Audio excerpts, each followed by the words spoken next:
What's up, everybody? The Fresh Out team recently visited Idaho State Prison, and we were able to get some phenomenal footage behind the wall with inmates doing time, trying to change their lives. They have a podcast, they have a recording studio in there, and they also have some editing equipment that they're utilizing to create job skills that will help these people be employable in the future. We would like to help these gentlemen update their equipment so that they can further their career goals and their ambitions with recording, editing, and filming. Therefore, we're donating $500, and our goal is to raise $1,500 so that we can help provide new equipment. You can donate by clicking the link in the description and sending money to the PayPal so that we can help these people continue to pursue their goals and dreams. You know, people always asking us about rehabilitation. Well, this is one of the probably the most progressive rehabilitation programs I've seen behind bars that actually gives people an opportunity for positive change and to create self-value. Therefore, if you want to continue to support and help these people in Idaho State Prison pursue their dreams, donate and become part of the movement with Fresh Out, changing lives.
What's up, everybody?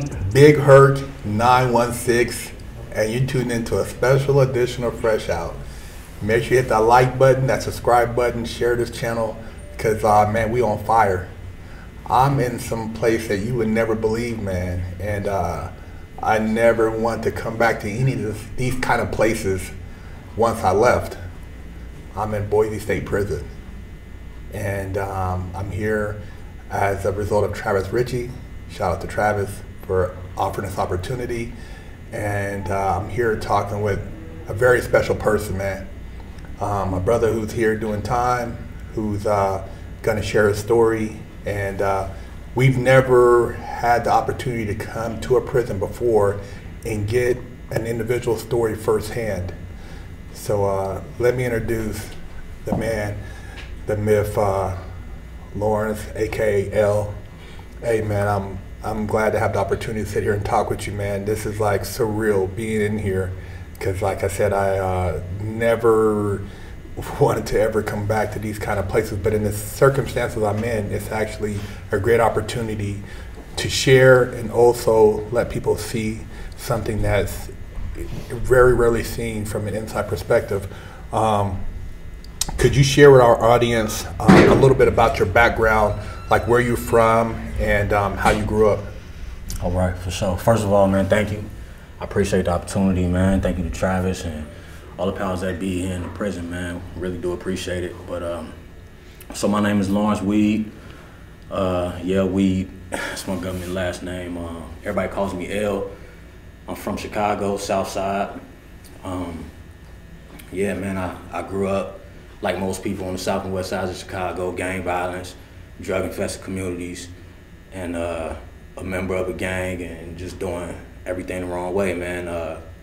I came to Idaho when I was 18, getting ready to turn 19, and I just carried that same momentum, man. Like, I got a partner that I work out with, man. He always say that the same way that negative energy creates momentum, positive creates momentum too. Me and him on the same wavelength with that, but that's where I was at, man. So that negativity from the crib, even though I ain't need it, you know what I'm saying, I still had the ratchet on me, still walking around with that same thought process, that same mentality, and it ultimately led me where I sit at today.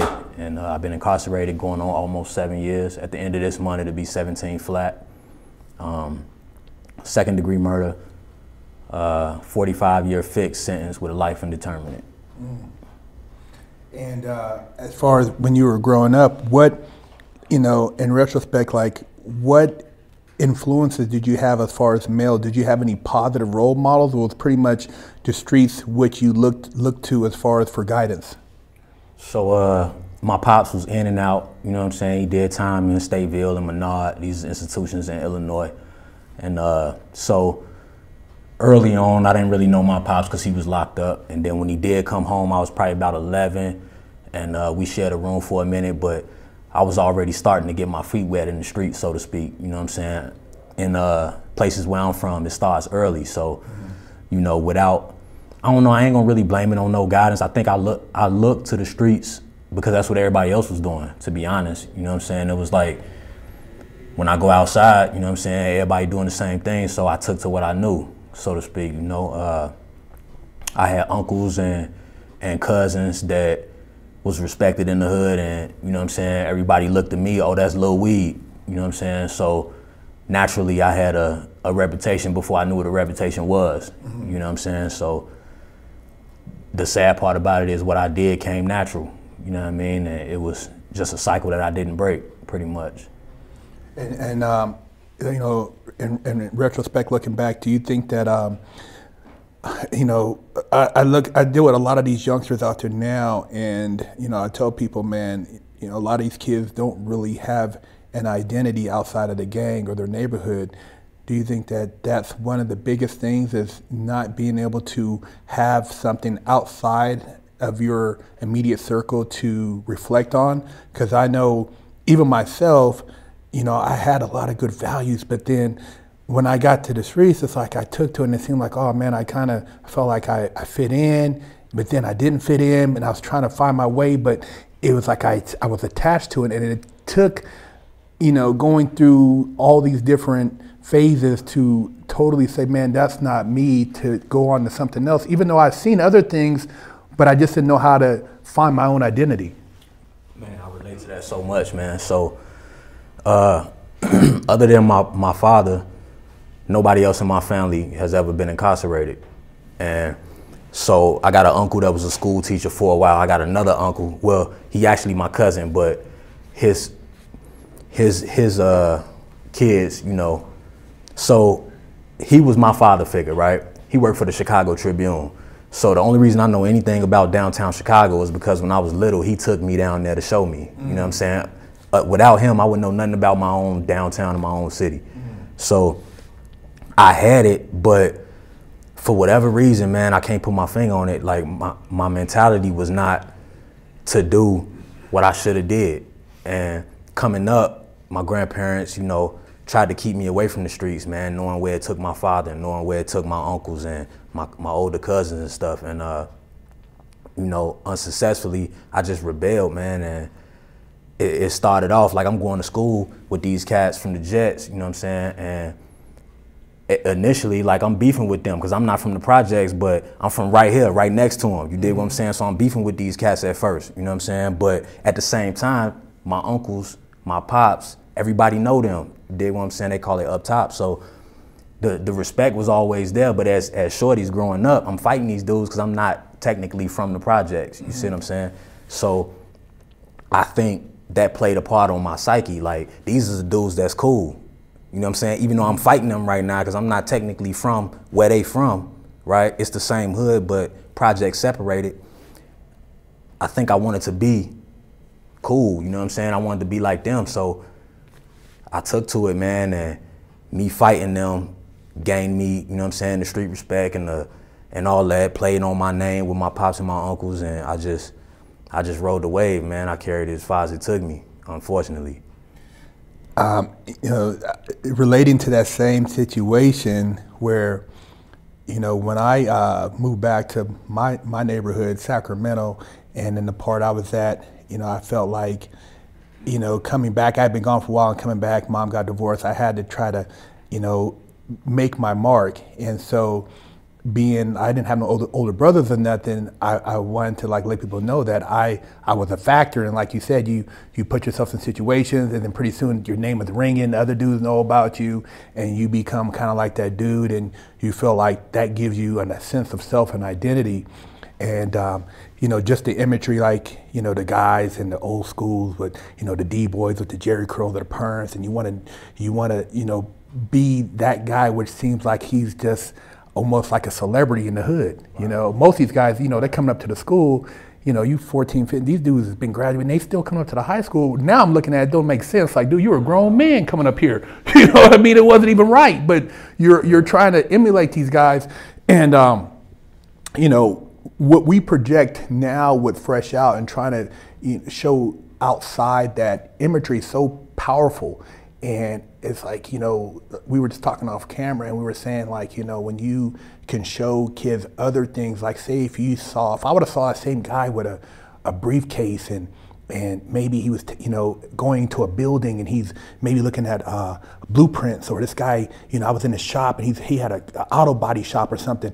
I would have looked at that like, wow, you know, it would have been a different imagery and I would aspire for that. And I think one of the biggest things that face our youth in these communities, there's not enough of that perspective. Like you said, going downtown, you know, being able to go, you know, your uncle who worked at the Chicago Tribune, you know, and I think about, you know, man, what if I would have been able to go to the golf course with my grandfather and hit the golf ball? Maybe I would have been a golfer. Right. You know what I mean? And maybe I would have, or when I skateboarded, you know, I felt like I stopped skateboarding because I moved to the hood because like, oh, you know, brothers don't skateboard in the hood no more. You know what I mean? So when you go to that age, you feel like you have to how do you fit in? And I think, you know, like what you said, is trying to fit in, man. And once you get caught up in that, it's hard to get out. It's hard to get out. It's like friction in, friction out. 100%. And there's so many things like now, especially with hip hop, and you see the imagery, and it's like you're not really even, I think, consciously developed of making intelligent choices until you get into your mid-20s. Mm-hmm.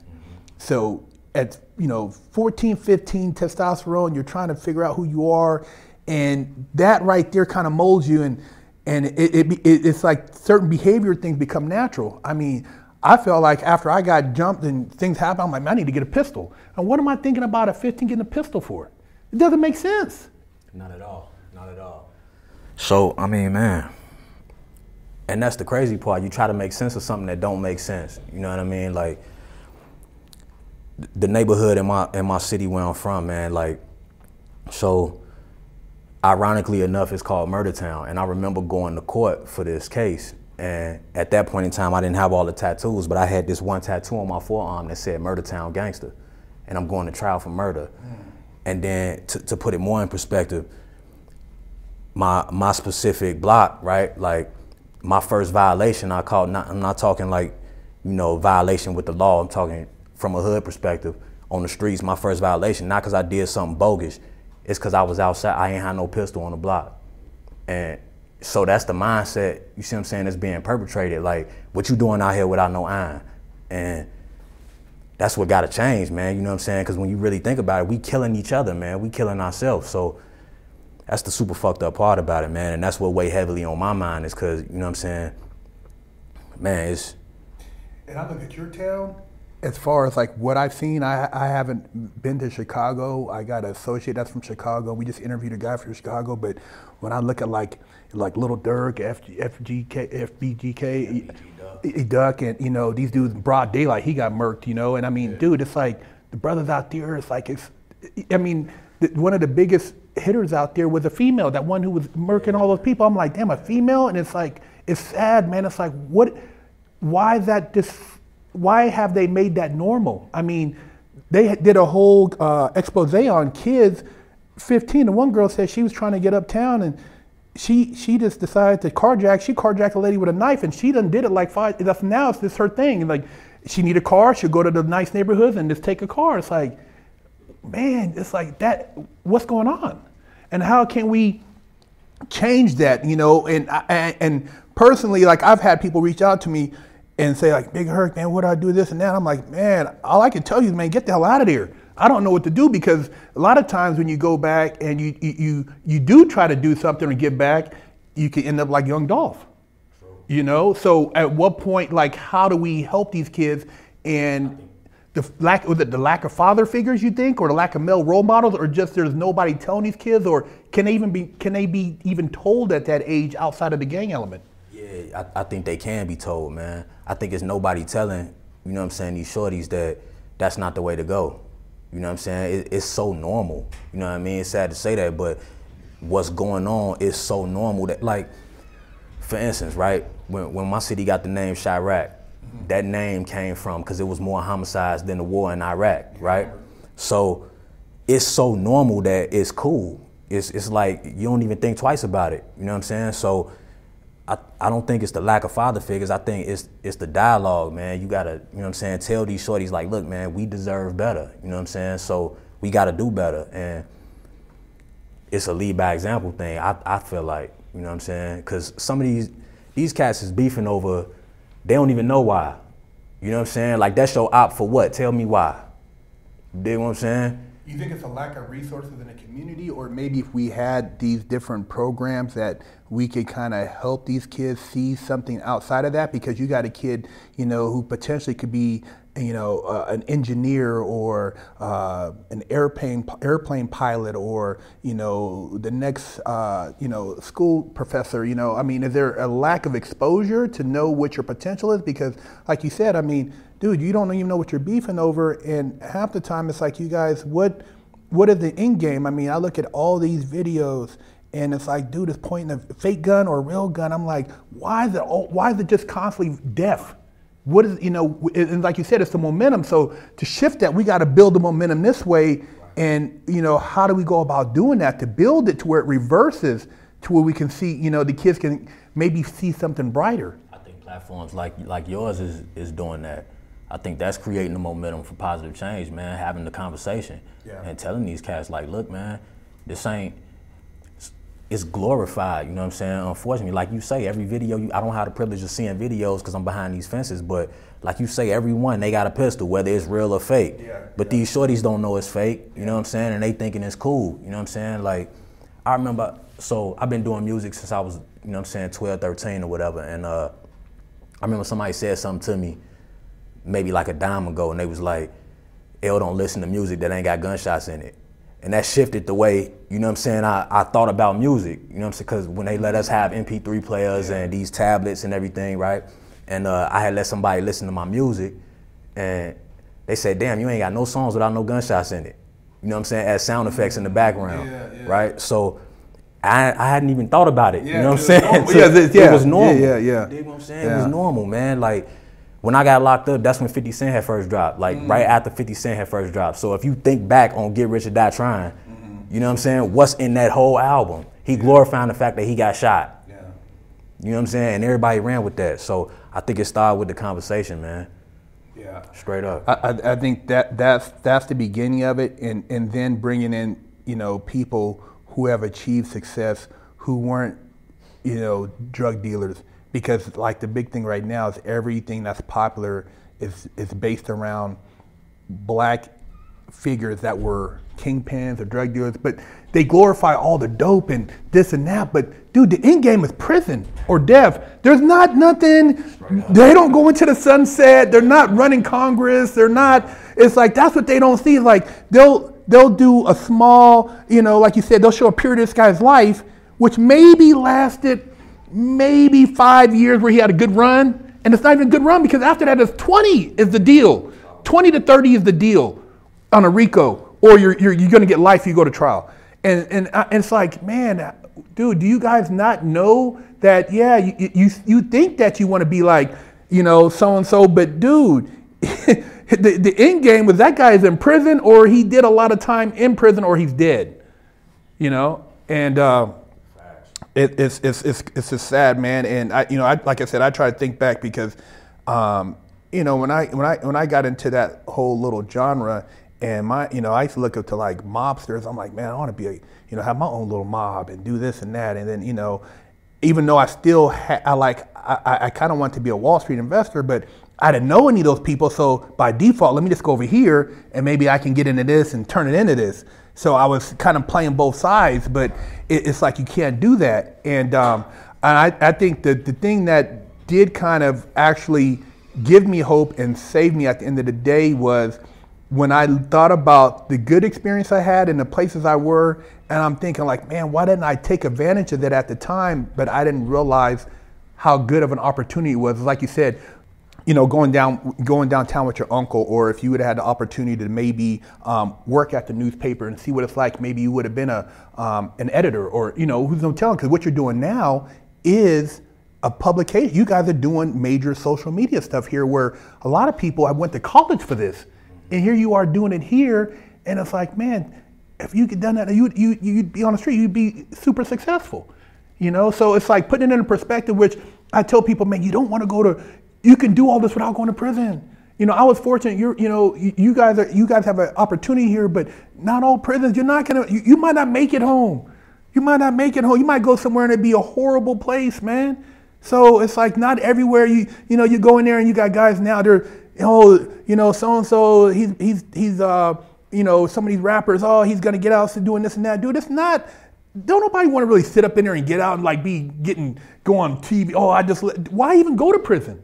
It's like, dude, you make it like it's a rite of passage. And I used to think it's a rite of passage. I remember seeing OGs and it's like, yeah, he's got out of Folsom.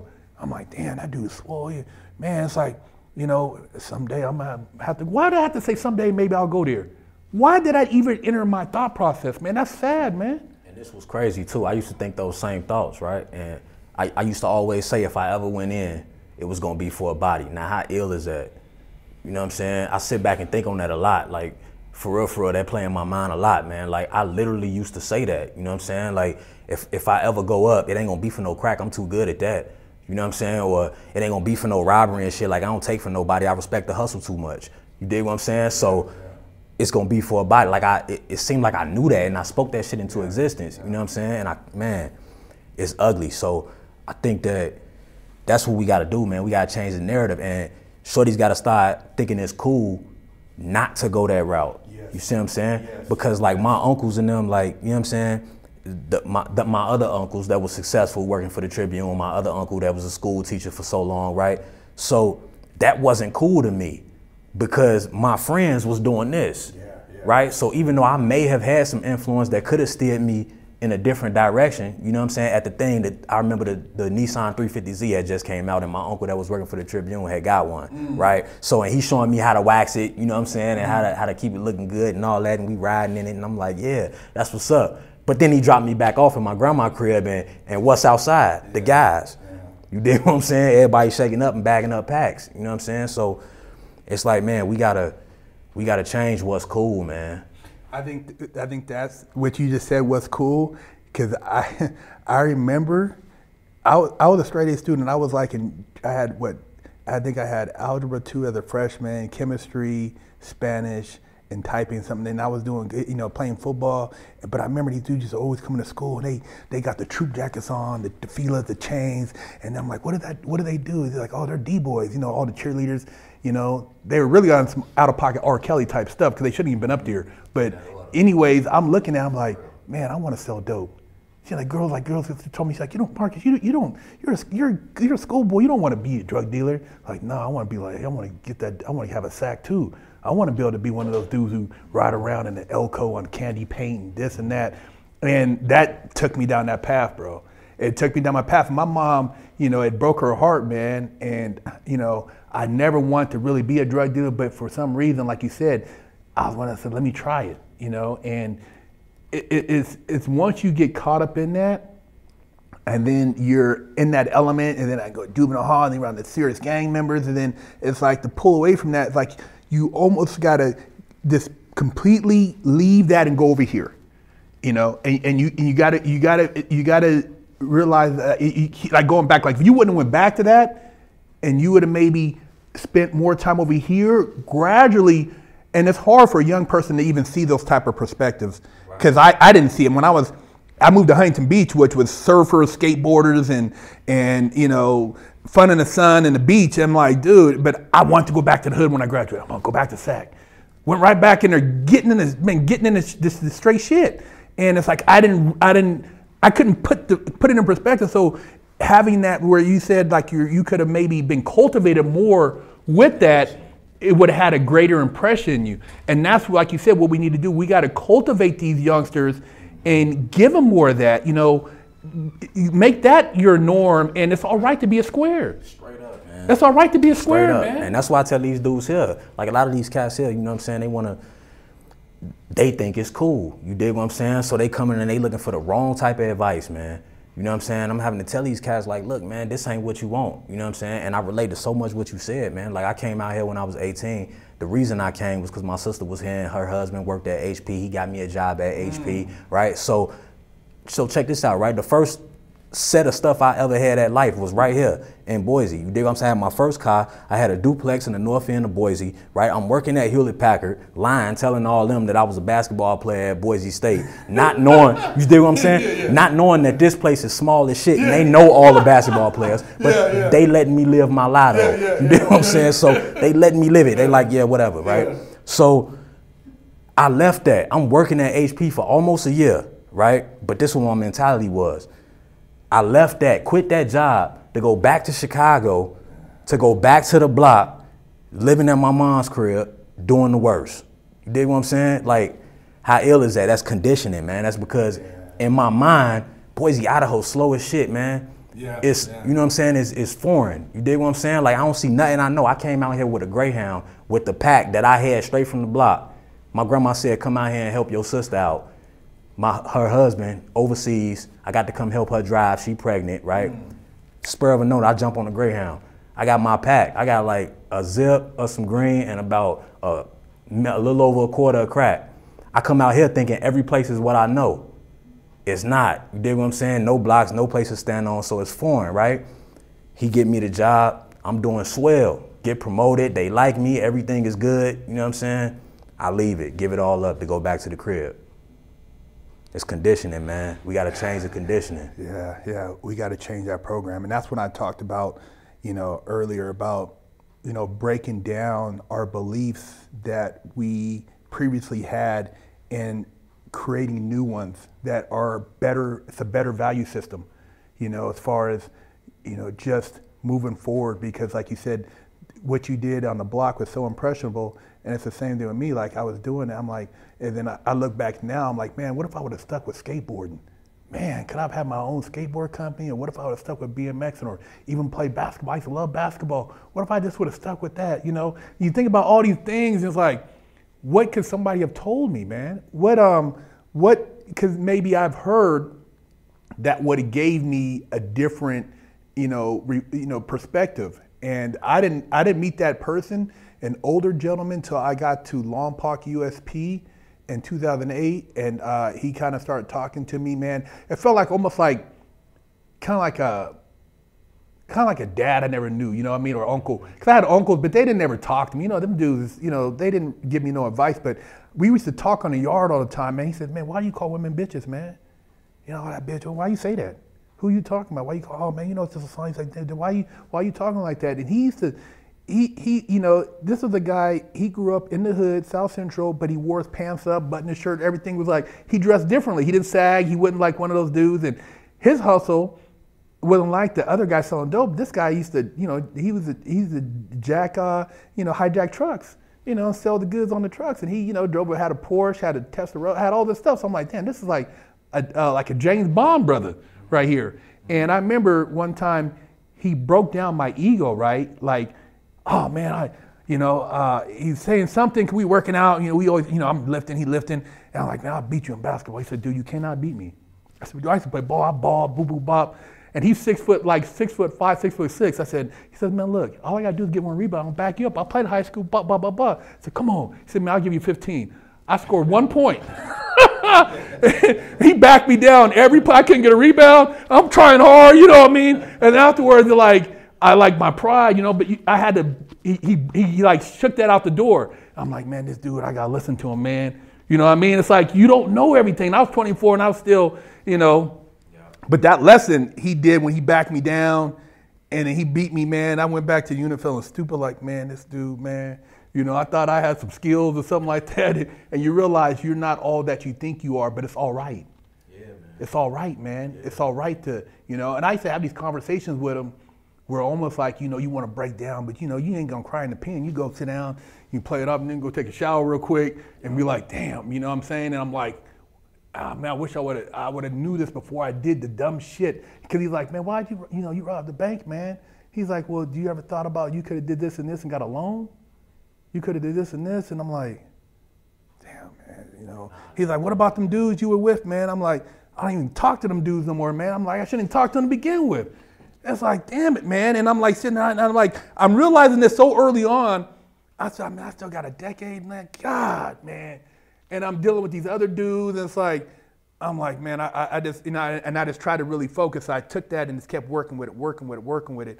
And like you said, man, it's having the right information and the right advice in your ear.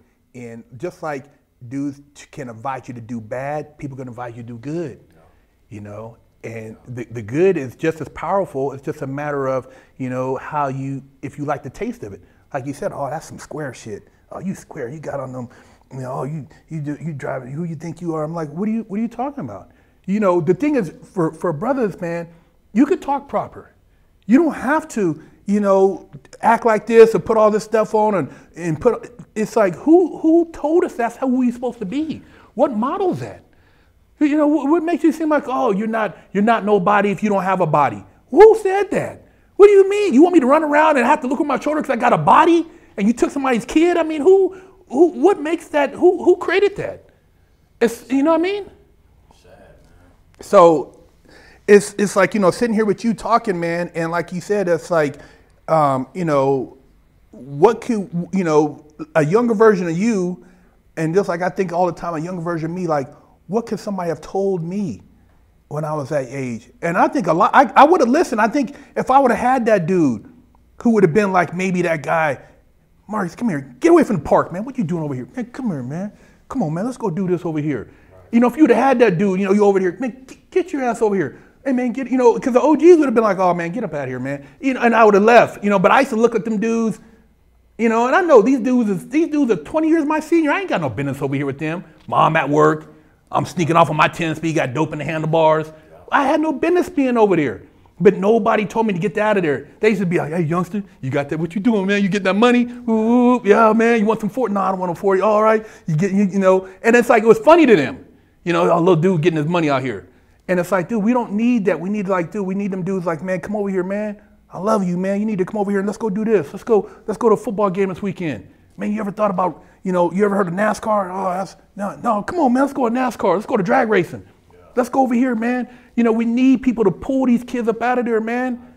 You know, because you easily could have been pulled out. You had that other side.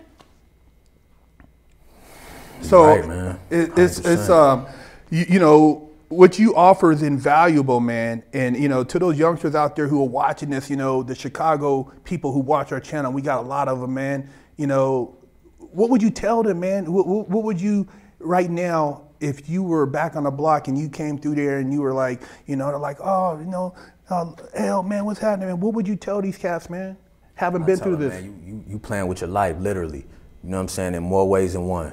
That's exactly what I tell him, man. That's what I would tell me. You dig what I'm saying? Man, you playing with your life in more ways than one and you lose. You know what I'm saying? This game, there's no win for us. You dig what I'm saying? Like you said earlier, man. You either die or you come sit behind these fences until they decide to let you go. Yeah.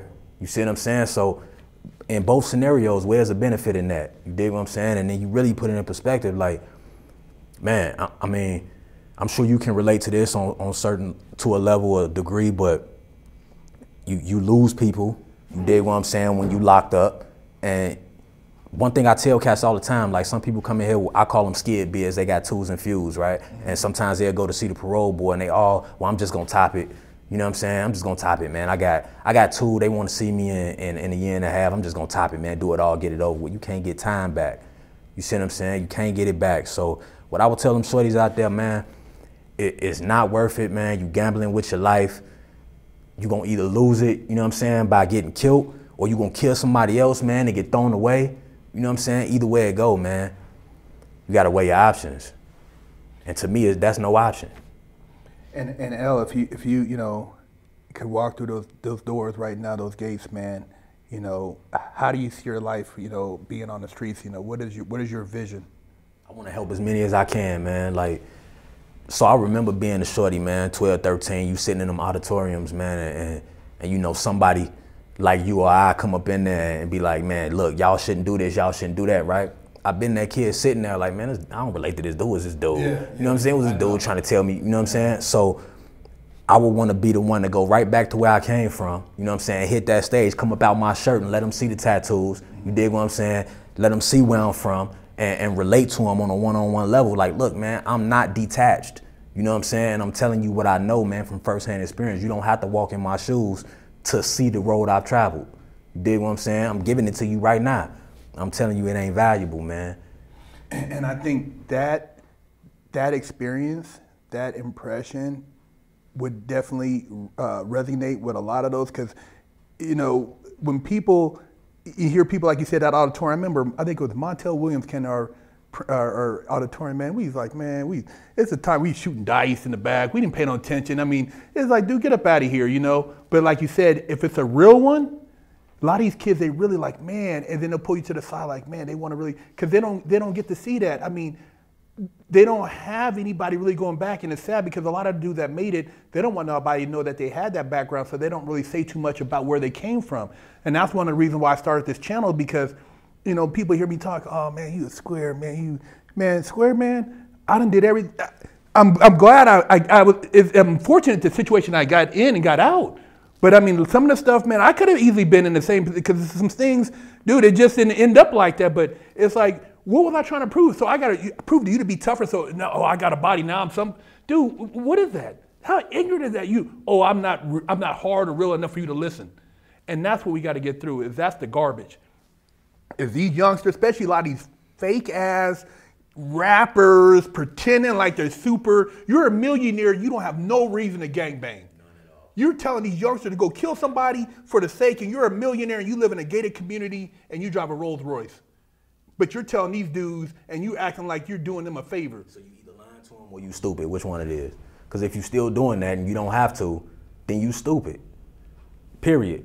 You know what I'm saying? If you made it, you up out of there, but you still going back and you doing the same shit and you on the same blocks and you toting the same pistols, something wrong with you mentally. Well, the sad thing is, like you said, a lot of them didn't even do it, but then they go and want to promote it after the fact. But like, if you live that life, like you said, I got into juvenile hall when I was old. I'm not no old dude trying to get no neck tattoos and now I'm a G. What am I? Dude, you ain't ever did nothing. What are you trying now at this age, man? You've already made it. You don't need to. Dude, you ain't never been in no pen. You got penitentiary tattoos on you. Right. That's stupid, man. We got to change the dialogue, man. We definitely, man. We got to, change it. This is going to be a powerful interview, man. That a lot of people are going to comment, and I hope it gets into the right hands, because it's like, man, I tell Anthony sometimes, I look at this stuff, man, I'm like, dude, every video, all these dudes they got the Draco, they got this, and it's like, dude, and now all they got to do is set this up, the record label give you all this stuff, you're going to have this guy as a manager. This guy works for the feds. So all he do is let you go back to your hood. So they building RICO cases all day. Yeah. You guys are just basically filter right into the pen. Yeah. Okay, wrap them up, 50 of them. Rap video, all the guns were real. Ex-felons with guns, wrap them up. Yeah. Dude, they laugh at these dudes. All these dudes on IG, YouTube doing videos. Oh, this guy got $1 million from the label. He went back and funded these guys, wrap them up. They don't even get it. They don't even know what the game is. It's all their game. Happened in real life, man. I put it in perspective for you. So a year before I caught this bid, right? I'm in Chicago, and this cat. A lot of people know him. I don't really. Maybe I shouldn't say his name, but this cat was from the opposition. We was at war with these dudes for 4 summers straight, right? My hood and they hood. Well, my hood and 2 different hoods, but this cat had got a deal with Atlantic, was doing McDonald's commercials and all type of shit, right? He took that money, bought pistols, and fueled that war. Right now, today, he locked up. Dude, I'm telling you, man, it's a setup. It's the easiest setup. It's the easiest setup, man. We don't even have to do nothing no more. You guys, we just build the prisons. You just fill them up. Man. You know what I mean? You. It's like we don't even have to tell you, and you will kill each other on call. It's sad, man, and we got to change it, man, and that's why I keep doing this. And it just is like, dude, it sparks fire in me, man, because I see it. I'm like, dude, it's like, man, it's like, how do we combat this? Because like you said, it's just these dudes are basically throwing rocks at the penitentiary, talking about open the gate, let me come in. And the thing is, you're doing these crimes so young. If you just made it past your 30s, you'd be like, oh man, that was some stupid shit. I'm glad I didn't get caught for that. You'd realize like, oh, bro, man, woo, what was I thinking? Man, I think about some stuff. I'm like, woo, man, what was I thinking? Because when you're young, you hear the music, you don't even think. Because your mind's it's not conscious to even separate it. And it's like, so when you get older, I seen dudes, you see them when they get I seen OGs and like, oh man, you're like, God, man, if I would have just thought about this, I was like, yeah, but you got to make it past that development stage. Exactly. And they're catching them in a window, 12 to 19, 18. And usually when you get that time, it's a lot. It ain't just a little bit, it's a lot. And by then you're like, man, it is what it is. It's OV. 3 months after I turned 20, 45 to life. And then my dumb ass, 18, 5, 6 years, got right back out, got right back in the game, and got a fresh 120. That 120, I'm like, God damn, And it's like, dude, but it's the reason we're here. It's the reason we're having this conversation, man. The universe has brought us together. I mean, I couldn't have fathomed this, a decade ago. Getting out of Herlong and sitting in Lompoc, I couldn't have fathomed in the feds going through and coming back and talking with somebody, sharing a story like this to try to help others.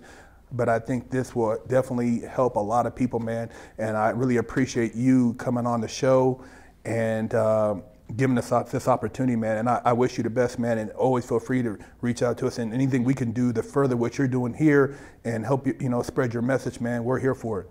Appreciate it, man. Appreciate the opportunity. I hope it reach people as well, man. Because you lived the life, man, and you've been there where a lot of these kids, and these kids, they just think it's too long. They got the gold chains, and they got their label money. They think, oh man, it's all good, and it's dude, it's a trick bag to that.